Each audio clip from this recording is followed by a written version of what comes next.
اللہ تعالیٰ نے اپنے عظیم حکم سے حضرت آدم علیہ السلام کو پیدا فرمایا۔ اللہ تعالیٰ نے حضرت آدم علیہ السلام کو مٹی سے پیدا کیا۔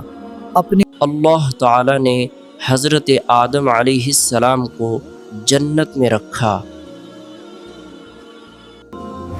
اللہ تعالیٰ نے حضرت آدم علیہ السلام کو فرشتوں کے سامنے پیش کیا۔ اللہ تعالیٰ نے حضرت آدم علیہ السلام کو ہر چیز کے نام سکھائے۔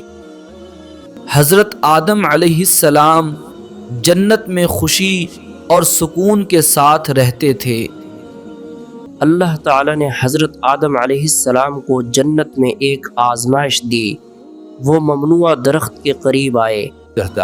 شیطان نے حضرت آدم علیہ السلام کے دل میں وسوسے ڈالے۔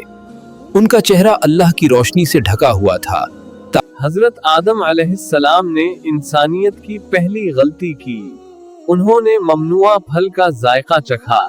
اللہ تعالیٰ نے حضرت آدم علیہ السلام کو زمین پر بھیجا۔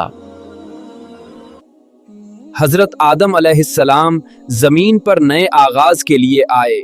ان کا چہرہ اللہ کی روشنی سے ڈھکا ہوا تھا۔ اللہ تعالیٰ نے حضرت آدم علیہ السلام اور حضرت حوا علیہ السلام کو انسانیت کے پہلے خاندان کے طور پر تخلیق کیا۔ اللہ تعالیٰ نے حضرت آدم علیہ السلام اور حضرت حوا علیہ السلام کو انسانیت کے پہلے خاندان کے طور پر تخلیق کیا۔ زمین پر انسانیت کی ابتدا کے ساتھ چھوٹے چھوٹے اختلافات اور ناانصافی بھی سامنے آئیں۔ درجہ کہ یہ کہانی ہمیں یاد دلاتی ہے کہ اللہ کی ہدایت، صبر، محبت اور تعاون سے انسانیت۔ یہ واقعہ ہمیں سکھاتا ہے کہ تکبر ہمیشہ تباہی لاتا ہے۔